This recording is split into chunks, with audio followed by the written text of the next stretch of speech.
नमस्कार, मैं बरखा। धमतरिया के गोट में आपका स्वागत है। आइए चलते हैं आज के मुख्य खबरों की ओर। निगम के महापौर विजय देवांगन से इस्तीफे की मांग को लेकर भाजपा पार्षदों एवं भाजपाइयों ने निगम का घेराव कर नारेबाजी और प्रदर्शन किया। साथ ही महापौर से इस्तीफे की मांग की। गौरतलब है कि गत दिनों सामान्य सभा की बैठक में महापौर विजय देवांगन बिना बजट पेश किए ही सभा कक्ष से बाहर चले गए थे। इस बात से नाराज भाजपाइयों ने आज निगम का घेराव किया एवं महापौर से इस्तीफे की मांग की। वहीं भाजपाइयों का कहना है कि बजट प्रस्ताव में बहुमत नहीं होने व उसके गिरने के डर से महापौर का सभा कक्ष से निकल जाना नगर की जनता के साथ छलावा है, जबकि बजट नगरीय निकाय के विकास का आईना होता है। लेकिन नगर निगम के महापौर को शहर की जनता की कोई परवाह नहीं। ऐसे अक्षम और बेपरवाह महापौर को निगम से इस्तीफा दे देना चाहिए। भाजपाइयों के द्वारा किए जा रहे प्रदर्शन को मद्देनजर रखते हुए पुलिस विभाग के द्वारा पुख्ता इंतजाम किए गए हैं।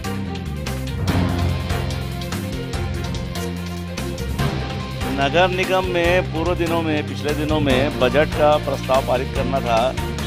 संख्या बल उपस्थित नहीं होने कारण नगर निगम के महापौर ने बजट को प्रस्तुत नहीं किया और स्थान छोड़ के भाग गया। तो जनता उनको भगोड़ा की नज़रों से कह रही है और देख रही है और उनको एक नाम भी दिया गया कि भगोड़ा महापौर। हम सभी आज जनता का ध्यान आकर्षित करने के लिए यहाँ धरना दे रहे हैं कि नगर निगम में महापौर ने अपना विश्वास मत खत्म कर दिया है। जनता का विश्वास और जो पार्षद है जिन्होंने उनको महापौर बनाया है उनका भी विश्वास खो चुके हैं। नैतिकता के आधार पर उनको इस्तीफा दे देना चाहिए और एक आम जनता के बीच में जाके बैठना चाहिए। हम इसी मांग को लेकर आज यहाँ बैठे हैं और मांग करते हैं महापौर से कि अपना इस्तीफा तत्काल देके नगर निगम को खाली करें। 11 तारीख को सामान्य सभा की बैठक आयोजित हुई। उस बैठक में महापौर जी बगैर बैठक में बगैर बजट पढ़े और यहाँ से भाग गए एवं सभापति महोदय ने उन्हें बारंबार 3 बार नियम से उन्हें बुलाया। महापौर महोदय उस दिन बैठक में उपस्थित नहीं हुए। सभापति महोदय ने बैठक को 17 तारीख को बजट होगा करके स्थगित करके चले गए। आज 17 तारीख है। हम नियमतः 10:30 में सभा कक्ष में पहुँच गए और यहाँ आज बैठक आयोजित नहीं हो रही है। यहाँ जितने जवाबदार हैं एक भी उपलब्ध नहीं है और हम निरंतर बजट पेश करने की बात करें क्योंकि हम पूरी तैयारी के साथ आज आए हैं शहर के विकास में, जनता के हित में। और जो शहर के विकास कार्य इन्होंने रोक रखा है, बाधा उत्पन्न की है महापौर जी ने, उसको हम बजट पेश कीजिए और शहर की जनता के साथ को फेस कीजिए।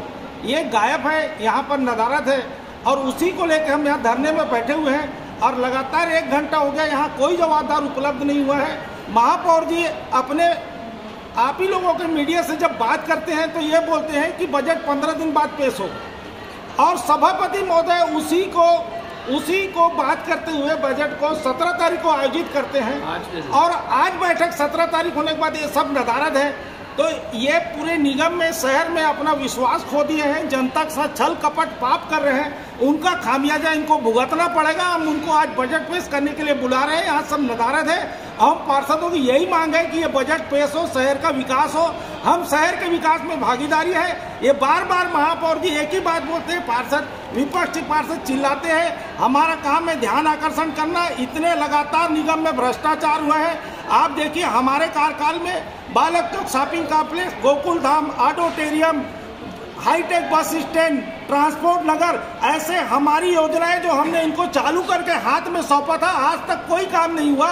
बहुमंजिला प्रधानमंत्री आवास अधूरा पड़ा है। शासन ने 1.5 करोड़ रुपया पैसा भेज दिया, अभी तक ये लोग उसमें कोई तैयारी नहीं कर रहे। ऐसे मुद्दों को लेकर हम निगम में आए थे, हमारा जवाब नहीं दे सके और यहाँ से भागे हैं। और सबसे दुखद घटना यह है कि वो उनके आपस में पार्षदों ने उसको साथ नहीं दिया। उनके पार्षद उनके साथ छल किया, पार्षद उनके साथ नहीं है और उनका विश्वास खत्म हो गया, उनकी संख्या कम हो गई है और आरोप प्रत्यारोप बढ़ते हैं। जनता के सामने आए, जनता के सामने बात करें, हमारे सामने बात करें। महापौर बार बार बोलते हैं हम भाग जाते हैं, जबकि हिंदुस्तान में पहला ऐसा रिकॉर्ड होगा कि सत्ता पक्ष में जब सदर संधि ने उन्हें आमंत्रित किया, आमंत्रित करने के बाद सत्ता पक्ष के लोग यहाँ से भाग जाते हैं और 3 बार बुलाने के बाद जो नियम का पालन किया गया है, अवमानना किया गया है, उनके ऊपर महापौर ऊपर क्या कार्रवाई तय की जाती है वो अभी तक तय नहीं हुआ है। हमारे साथ छल किया गया, धमतरी की जनता के साथ छल है, धमतरी के विकास के साथ छल हो रहा है। इसी बात को लेकर हम यहाँ पर उपस्थित हुए। क्या भविष्य में अविश्वास प्रस्ताव भी लाया जा सकता है? घंटी लेके इसलिए पहुँचे हैं कि 11 तारीख का बजट का बैठक था नगर निगम धमतरी में, लेकिन बजट पेश माननीय महापौर जी से हुआ नहीं और महापौर अपने पार्षद 4 आए नहीं थे तो बजट पेश कहाँ कर पाएंगे। तो महापौर यहाँ से सदन से भाग गए हैं और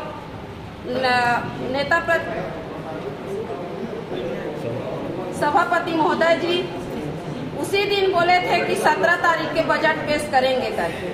17 तारीख के बजट पेश करेंगे करके एक कागज हम ला कर दिखा रहे हैं और आज हम जितना पार्षद है हमारे बीजेपी के वो सभी सदन में बैठे हैं और महापौर यहाँ से भाग गए हैं, सभापति भी आए नहीं हैं और हम लोग को बोले कि 11 तारीख के बजट पेश करेंगे करके।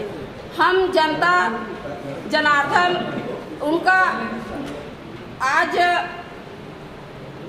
धमतरी के हित के लिए बैठे हैं कि धमतरी का हित के लिए आज बजट पेश करेंगे करके, लेकिन भगोड़ा महापौर यहाँ से भगे हैं तो अभी तक के उनका आने और नहीं आने का कोई है नहीं है कि हम लोग आएंगे करके भी कुछ नहीं बोलते हैं।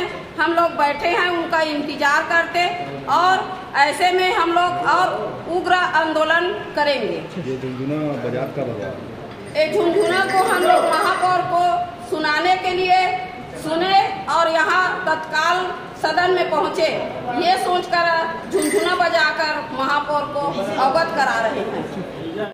आज यदि हमारे सारे पार्षद हमारे सम्माननीय सांसद प्रतिनिधि जी साथ ही विधायक प्रतिनिधि जी यदि बैठे हैं तो धमतरी की जनता के हित के लिए बैठे हैं, शहर के विकास के लिए बैठे हैं। 2019 में एक्सीडेंटल महापौर यहाँ बैठते हैं, जनता के साथ छल करके बैठते हैं, शासन का दुरुपयोग करके यहाँ बैठते हैं। उसके बाद से लेकर आज तक मात्र खाना पूर्ति करने के लिए बजट बैठक आयोजित किया जाता है, सामान्य सभा कभी नहीं होती। एक बार सामान्य सभा हुई वो भी नामकरण की भेंट चढ़ गई। धमतरी के विकास का इनका कोई विजन नहीं है, धमतरी की जनता का हित के लिए इनकी कोई योजनाएं नहीं है। यदि बजट बैठक की बात करते हैं, ये धारा 98 कहती है नगर पालिका अधिनियम 1956 की कि बजट बैठक इन्हें करना है, इनकी नीयत साफ है धमतरी के लिए, इनकी नीति साफ है। तो 31 मार्च तक इनको बजट बैठक आयोजित करना था। 74वें संविधान संशोधन में ये कहता है कि निगम संवैधानिक दर्जा है, किसी भी संवैधानिक संस्था को अपने आय व्यय का बजट 31 मार्च तक वित्तीय वर्ष के अंतिम दिन तक रखना था, लेकिन उसे भी औपचारिकता निभाने के लिए 11 अप्रैल को रखते हैं। 11 अप्रैल को महापौर जी के पास बहुमत नहीं होता, इसलिए वो सदन छोड़कर चले जाते हैं, आरोप विपक्ष के ऊपर लगाते हैं। लेकिन पूरी धमतरी की पत्रकार, पूरी धमतरी की जनता देख रही है कि उनका जिला कांग्रेस कमेटी का अध्यक्ष अपने पार्टी के कार्यकर्ता को, अपने पार्टी के पार्षद को इस बजट बैठक में अनुपस्थिति का एक महत्वपूर्ण कारण मानते हुए नोटिस देते हैं। ये दस्तावेजी साक्ष्य है, धमतरी की जनता के साथ अन्याय है, ये खुद अपने पार्षद को नहीं संभाल सकते। आज वो स्थिति के कारण फिर ये लोग 31(2) का पालन नहीं करते हैं। 31(2) ये कहता है कि यदि बैठक स्थगित होता है तो 10 मिनट में बैठक बुला लेते, आधे घंटे में बैठक बुला लेते, 1 घंटे में बैठक बुला लेते, दूसरा दिन बैठक बुला लेते, तीसरा दिन बुला लेते, लेकिन ये भी प्रतिबंधित करता है कि तीसरे दिन से अधिक नहीं होगा। ये 6वें दिन बैठक बुलाते हैं आज। उसके बाद भी हमारे पार्षद आदरणीय नेता प्रतिपक्ष जी के नेतृत्व में, हमारे सारे पूरी पार्टी के नेतृत्व में हम चाहते हैं धमतरी का विकास। हम चाहते हैं, भारतीय जनता पार्टी ने जो 138 साल तक धमतरी की विकास की गाथा लिखी है, उस गाथा को आगे बढ़ाना चाहते हैं। इसलिए आज भी पूरी जनप्रतिनिधि की गंभीरता को समझते हुए, जनप्रतिनिधि के दायित्व को समझते हुए, जनप्रतिनिधि के कर्तव्य को आगे बढ़ाते हुए बैठक में उपस्थित हुए हैं। यदि ये धमतरी के प्रति हित चाहते तो आज उपस्थित होकर बजट बैठक को बुलाते। ये धारा 98 का सहारा लेना चाहते हैं। धारा 98 ये कहती है कि 31 मार्च तक किसी कारणवश, वो भी कारण प्राकृतिक आपदा होता है, वो भी कारण महामारी होता है, कोई अप्रिय स्थिति निर्मित हो जाती है, कोई विशेष स्थिति निर्मित हो जाती है, तो राज्य शासन को शहर की योजना रुके ना, शहर का विकास ना रुके, इसलिए अंगीकृत किए जाने का प्रावधान, अंतिम प्रावधान दिया गया है, जिसका ढाल बनाकर आज नगर के इन चुने हुए जनप्रतिनिधियों के साथ ये अन्याय कर रहे हैं, धमतरी की जनता के साथ धोखा कर रहे हैं। नगर निगम की वित्तीय व्यवस्था जो खोखली हो चुकी है उसको फिर से खोखले गर्त की ओर ढकेल रहे हैं। हम इनकी अकर्मण्यता के लिए इनसे इस्तीफा मांगते हैं और इन्हें अब नैतिक रूप से पद पर बने रहने का थोड़ा भी अधिकार नहीं है। ठीक।